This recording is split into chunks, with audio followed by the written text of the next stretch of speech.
Well, good morning, everyone. It is now 21 after the hour. Back to KWN today, and as promised yesterday, we have Dade County School Superintendent Dr. Jan Harris.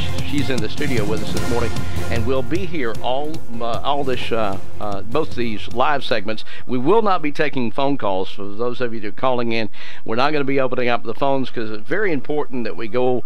We're just 2 days away from getting students back in Dade County schools, and wanted to talk with Dr. Harris in depth with the opening plans and some of the news that's already been generated by the school system and the teachers going back. Good morning, Doctor. Good morning, Evan. How are you?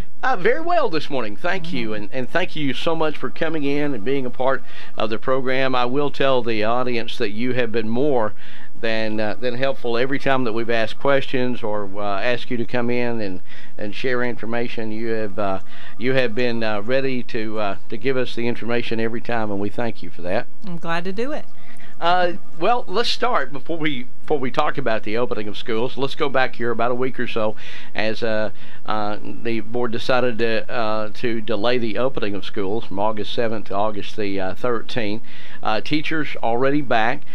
We've had two releases, if you will, to the parents that first two teachers or two employees rather had tested positive for the COVID, and then yesterday you're letting everyone know that we've had one athlete and another employee testing positive for a total of 4. So kind of tell us a little bit about what we're doing as of this point, and then we'll start talking about what's going to go forward. We have a lot to cover. Yes. Well, that's why I've got my apron on this morning. And my husband bought me a new mug. I'm a collector of mugs. And I drank coffee this morning out of my mug that says, "Don't use that teacher voice on me." You ever have your wife use the teacher voice, Evan? Well, I'll just go ahead and confess up. Yes, I've heard that before. Anyway, we've got our boots and spurs on over in Dade County schools. We are sweeping and cleaning and organizing. And you know, that's what teachers are really good at, getting ready for the new school year. And delaying just a few days has made a world of difference. In my weekly newsletter that I sent out last night, there's a great video, Evan. You know, a picture is worth 1,000 words, they say. And Mr. Farney created a video of what the high school looks like now in preparation for COVID-19. And we have that. We're going to show. Do you want to show it now while you're talking about it? Sure. There's no music or so you voice just, with it, so I'm just going to show it, and then you can continue talking about it. Okay, I can't. And we see apologize it, for those of you on radio that you'll just have to go along with Dr. Harris's description here. Well, I can't see it in front of me on this if you'll turn around just a little bit, you can see it on the screen right above there. Okay. Oh yeah. So what you're looking at is partitions, protecting students from each other as they speak and as they breathe. We have Mr. Farney and the career tech teachers have created more physical barriers. There's a picture of the backpack foggers for rapid disinfecting, digital thermometers for routine fever checks. We're going to be checking temperatures. We strongly encourage masks. Mr. Farney's modeling a mask. Teachers are going to wear a face shield and a mask. And we'll have outside ventilation when possible. There's a picture. There's the choral room showing the HEPA air filtration for band and choral. We've added a nurse. Every school has its own nurse. And then, of course, we want to remind everyone of the CDC guidelines. Wash your hands, social distance, and wear a mask. So those are very, very important. So very good video, by the way. Well, I would say thank you, but I didn't create it. Mr. Farney created it. He's very tech savvy, as we all know. And anyway, if you want to see that and you're at home or you're in your car, you can go to our website at dadecs.org and click on administration on the bar across, and then go to Dr. Harris, Superintendent, and then the newsletter. And it's my newsletter dated August the 10th, and I have a link to that video. And it's also on the Dade County High School Facebook page, so you can find it. And I think the parent page reposted it as well. And I got to read just the front page, if you will, of your newsletter last night, and with the one athlete and the 3 employees testing positive, you put out the latest information on how y'all are handling the cases. And before you respond to that, we're going to be sharing Governor Kemp's press conference from yesterday, where he was on. It's a very good press conference. It'll be coming up at 10 o'clock for those of you watching on television. But the Surgeon General was there, and one of the things that he stressed during the one of the questions from one of the reporters, he said it is not a question on whether or not there will be a COVID positive case as we return to school. It's a question on when. He said we've already seen some, and what it tells me is that the school system already had things in place to recognize that, and a plan was in place. And he said that's going to be it, because there is going to be positive cases as we go forward. That is so true. That is a very wise observation about the condition that we all find ourselves in today and going forward for a while. What we're doing is we are collaborating. We believe that better decisions are made when we seek the counsel of others who are experts. So everything that we are doing with our planning is validated through CDC, the Department of Public Health, the Georgia Department of Ed, and our local health department. So that's how we're working. So yesterday morning, I decided to go ahead and put in writing. We had heard that there were going to be some more guidelines coming forth from the state level, and I think maybe we're not going to be getting that. And so I just went ahead with what we have so far and tried to condense it into 4 steps there about how we're handling students or personnel who test positive for COVID-19. Do you want me to go over that? Absolutely, yes. Go right ahead. Okay, and then what I did, I called Dr. Gary Vocchio, who is the lead doctor at the Dade County Health Department, actually for the whole region, you know, in northwest Georgia. And I said, Dr. Vocchio, if I send you a draft of this, would you bless it for me? And he said, I'd be glad to.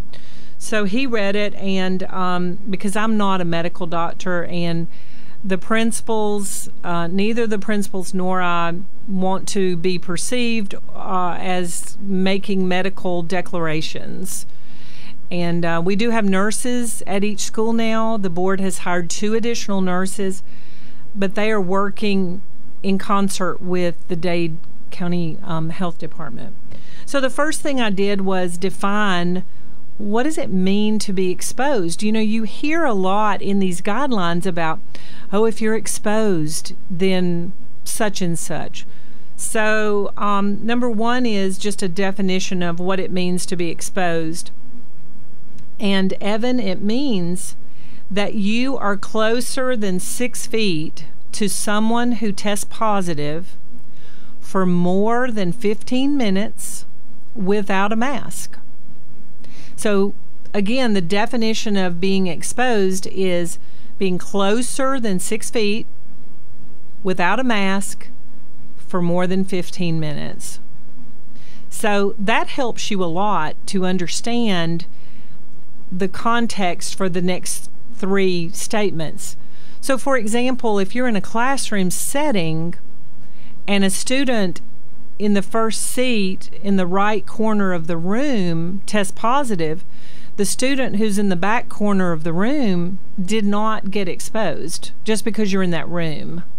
So I've had that question a lot. If a student tests positive, will the whole class have to be quarantined? Only if the student was exposed. That means closer than 6 feet for more than 15 minutes without a mask. Now, if you were exposed, number 2 says that if you were exposed to someone who did test positive for COVID-19, then Dr. Vocchio says you have to quarantine for 14 days and you should be tested for the virus on the 10th day, because sometimes it takes that long for the virus to reveal itself. So if you were exposed, you have to quarantine for 14 days and be tested on the 10th day. Now, number 3 is, what if you get a positive result on the test? Well, the guidelines state that you have to isolate at home for a minimum of 10 days and 24 hours without symptoms, and fever-free without fever-reducing medications. So, what does that mean? Let's say that a person is exposed to another person who tests positive. Then they have to quarantine for 14 days. Well, on the 10th day, they go and get tested. They get the test result back and it's positive. Well, they have to isolate for another 10 days. And they cannot come back to work or to school until they are 24 hours without fever. And you remember the guideline, Evan, for fever? The degrees? It's 100.4. If you are 100.4 or greater, we have to send you home. So you can't have fever and you can't be coughing or, having respiratory problems. You have to be symptom-free and fever-free for 24 hours. That just recently was changed. Previously, the CDC and DPH guidelines had 72 hours, but they've changed it to 24. And then the last thing, number 4, is just that Dr. Vocchio reminds us to be vigilant about hand washing, just plain old soap and water, folks. I mean, there's been so much out there about hand sanitizer. We've checked all of our hand sanitizers, and we have hand sanitizer in all of our schools, all of our facilities, to make sure that they're safe. But just plain old soap and water will do the trick. Social distancing and wearing a face mask and or shield. So basically, Evan, what I'm doing is I'm trying to keep a distance of 6 feet, and that means I'm not having cozy lunches with all the people I love that I work with. I'm not sitting across the table chatting. I'm staying 6 feet away. And I'm wearing a mask if I'm in a group setting, and I'm hand washing and being cautious about touching my face, my eyes, or whatever. And the last thing on here is just if you have any question, like who's the point of contact? The principal is the point of contact for the school, just like always. Parents can talk to the nurse. The principal and the superintendent will be making decisions in concert with the Department of Public Health. And so that's how we're doing it. And like in the bus barn, that would be Brother John Smith. Parents can talk to John Smith if they have a question about the bus. So that's kind of it. That's a lot. Well, and we've got a news break coming up, and of course I want you to stay with us after the news break. We'll continue to talk about Thursday with the return of the students. Mm-hmm. But first I want to ask you, with the employees, because I've had a number of people ask, Mm-hmm. how are they doing? Are they symptomatic, asymptomatic? And just a few people wanted to check and see how they were doing. Oh, thanks. We really appreciate that, and they're all doing well. They're at home. No one is in the hospital, so we thank God for that.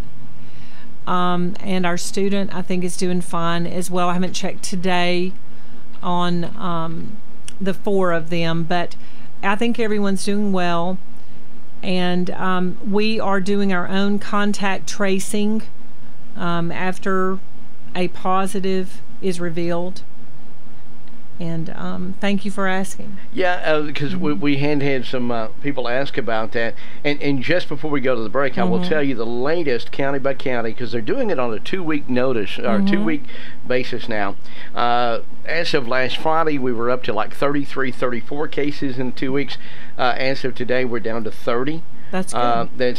So it's down basically 10%, if you will, since last Friday. We've still only had 7 folks that have a Dade County address that has been hospitalized through the entire process. We picked up 1 person that's hospitalized. We, of course, because of the HIPAA laws, we don't know who they are. All we know is they've got a Dade County address. Right. So we've had a total of 7 that's been hospitalized, which is great. And of course, only as far as the official total, we've only had 1 death since this have all started way back in March, as far as the data collection. So, Dr. Harris, if you will stay with us, we're going to take a news break coming up here on KWN, and we invite you to, for those of you listening and watching, stay with us. We're going to talk with Dr. Harris a lot more about what's going on with the reopening of Dade County schools, all coming up on KWN Today. Back now to KWN Today, visiting with Dr. Jan Harris, who is the school superintendent for Dade County as they prepare to get open, talking about various things that are happening in preparation of the opening. I guess we are now within 48 hours of kids returning to the campus, and of course we might add there's been a lot of students already in athletics that are already there, band athletics and different things that are happening. But as far as the return to school happens on Thursday. That must be why my phone is blowing up over here. Getting a lot of text and emails, and there's a lot of excitement in the schools, just like normal. I would keep that battery charger handy, because I believe in the next month or so you may have to replace that phone. I know, Evan. You're probably right. Well, let's talk through a typical restart. We now know how you're going to handle positive test, whether it be a student or whether it be a faculty member. But what is a typical day starting? I'm getting up in the morning. I'm heading out to the bus stop. Let's walk through that and tell us what we can expect. Well, we're asking our parents to, first of all, take their children's temperature before they leave in the morning. You know, it takes all of us working together to be successful. Many hands make light work. You know, the acronym TEAM stands for Together Everyone Achieves More. If parents will take the temperature of their children before they ever leave in the morning, that will help us so much. And if a child has a temperature, or an adult, of 100.4 or higher, then that child needs to stay home. So that would be the first thing that I would say. And then when the children go to the bus stop, if they ride the bus, they'll be required to wear a mask on the bus, because it's not feasible to expect social distancing on the bus. Brother John, you know, we call John Smith Brother John because he's a former pastor, and that's his nickname. That's just what we've always called him. Yes. So we're not going to change it now. I don't think so. But anyway, he and the bus drivers have been working so hard to create schedules and bus routes where they're putting family groups together. And previously we had tried to not mix like elementary children with secondary children, but now we're going back to a family model where we can. And students will have assigned seats, and they will be separated where possible, but they will be required to wear a mask. So if you don't want your child to wear a mask, you can carpool with another family or take your child to school, and that's just fine. When they get to school, the elementary students they'll go to their classrooms in the morning. That's different. They'll go directly to their classrooms, and we are adopting the cohort model where the students are kept in small groups in the classroom, and we try to avoid these large gatherings. So the elementary children will go to the classroom, and we will serve breakfast to all of our children at no cost. We have worked out a plan to do that. So we'll see how that goes for the first semester and work that out. But we will have breakfast in the classroom. And speaking of breakfast, I want to put a plug in to everybody listening. If you think you might be eligible for free and reduced lunch, please complete the paperwork. That is completely confidential. I don't even see that, Evan. That Dr. Long handles that, and the lunchroom, and that is like going to the doctor. You know, your medical records are private, protected by law, and no one sees that. And I know that sometimes people are hesitant to fill out that paperwork, but we make it as simple as possible. You can do that online, or you can call the Dade County Board of Ed and talk to Jennifer Bowden or Dr. Long or any of the principals, and we will help you get that paperwork completed. And again, that is private information. And then back to what a typical day will look like. Again, we're going to try to minimize the class changes, the transitions. And at the secondary level, the students will be, you know, changing classes, but we're going to strongly encourage them to wear masks. We're strongly encouraging masks all day long. They're not required, but they're strongly encouraged. And in the hallways, we are requiring the mask. If a student says, well, I don't want to wear a mask, well, then we're going to let that student wait until everyone passes in the hall with the mask on, and then those students, we're going to work it out. And then the lunches, you'll see more lunch periods, smaller groups. The classrooms will be fewer chairs. We have 18% of our students who have enrolled in our virtual school. So that's almost 400 students, Evan. So we'll have, and that's K through 12. Right. That's right. And we will have fewer students in our building, which will help us to social distance. So that will be different. We won't be having big assemblies, mass open house gatherings, which, by the way, you might find this interesting. Everybody loved having open house by appointment. In the elementary schools, we did that by appointment, and I'm only hearing positive feedback about that, because I think previously people were vying for attention. And well, that makes sense. I mean, you do parent-teacher conferences like that, right? So that's probably something very easy for the teacher to transition into. Right. Previously, there might be 3 or 4 parents and students standing around with the teacher, and so they got individualized attention, and I think everybody liked it. We missed having all of our 7th and 8th graders and then the upperclassmen at the high school come for open house. We just did the new students and then 6th grade and 9th grade. But that worked out really well. So we won't be having big assemblies like you would have seen previously, where we had, we're having an assembly to go over the rules. We won't be doing that. Well, we'll fall back to the morning announcements that I can remember real well, where they would come across the intercom. Everybody sitting in their desk and listening to the principal give all the information of the day. So I guess we're back to that again, which is great, I think. We're a little bit more modern than that. We have a television station at all of our schools. We added the elementary schools last year. We've had a TV station at the middle and high school.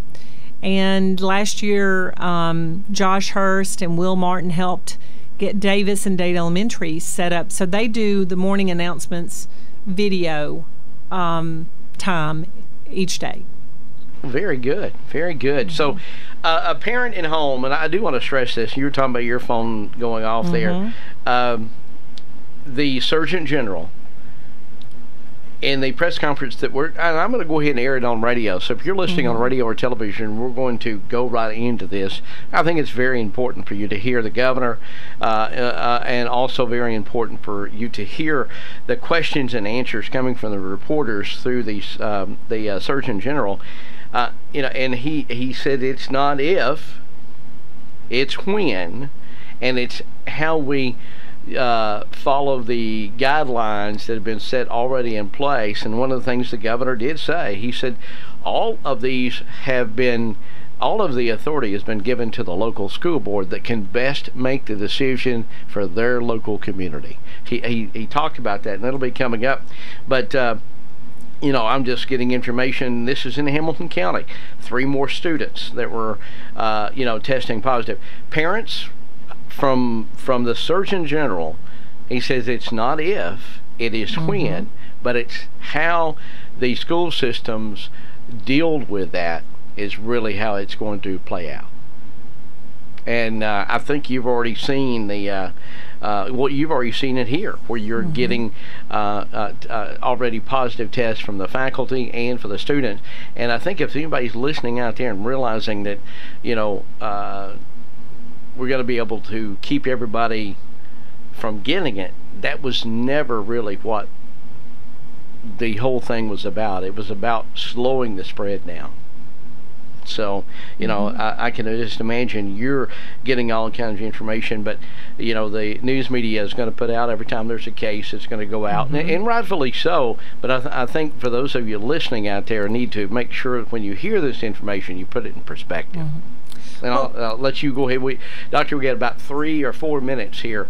You can add anything that you'd like. Well, I was just going to say, our parents and our citizens in our community, they're smart, and they have been so supportive.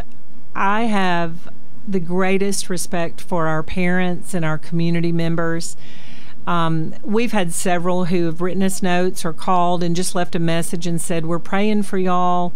Y'all are doing a great job. Our schools look good. Thanks for the information.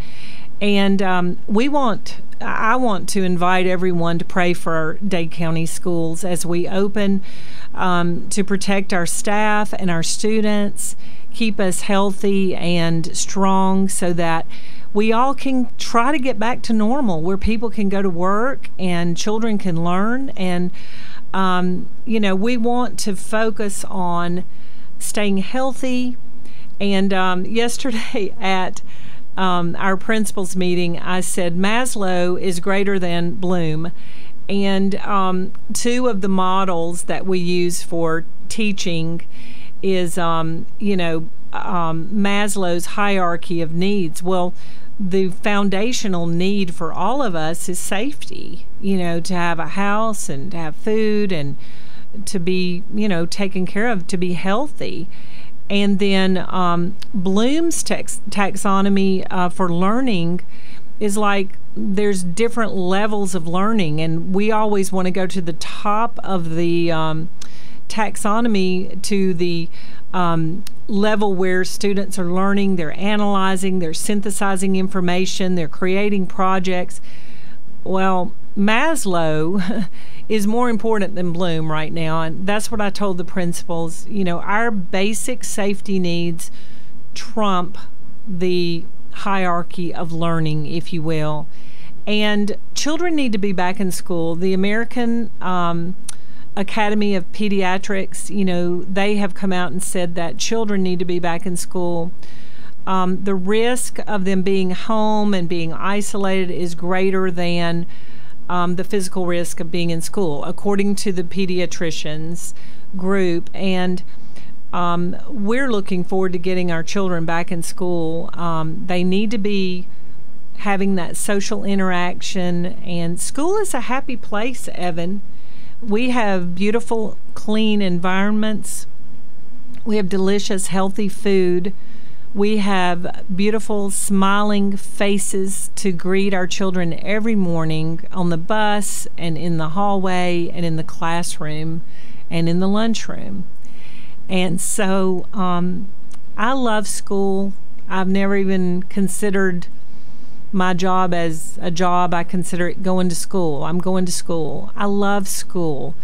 And our children love school. They want to be in school. Most of them want to be back in that routine. So that's what we're praying for, and we appreciate everybody's support. And I promise everyone that I will share everything that I legally can with them. And when we have a positive report, it's like you said, Evan, it's not if, it's when. And we're going to have cases. The more that we interact with each other, the more we're going to see cases. And I don't know about you, Evan, but I'm trying to ramp up, my own personal, taking care of myself, like trying to be healthy, getting enough rest, eating right, getting some exercise. I'm taking a vitamin. I think we all can help ourselves a little bit, with the old-fashioned way, just going to bed early and getting enough sleep. And I'm trying to be healthy, and I know that you can't always control that, but anyway, you can do your part. Absolutely. Dr. Jan Harris, Dade County School Superintendent. Doctor, thank you for coming on. We've got a big day coming up on Thursday, as over 80% of 84, I believe, will be returning to in-class learning this coming Thursday. Jackson County, I may add, have already returned to school last Friday, I believe. And DeKalb County is starting tomorrow with a staggered, depending on your last name, your alphabet way, to bring everybody back safely all this week. So by the time we get to next Monday, 3 out of the 4 counties that we cover as far as the television is concerned, Marion, Jackson, DeKalb, and Dade. Now, Marion has decided not to go back until the day after Labor Day, but both the Alabama schools and Jackson and DeKalb back in session as of tomorrow. Dade County back in session as of Thursday. And of course, we will continue to do our part here, getting the information out when there's positive cases, what type of decisions you've made at the leadership level as far as postponements, delays, or anything of that nature. We'll let everyone know here. Well, we appreciate you, Evan. You're a great supporter and partner in communicating with our parents, so thank you so much. Well,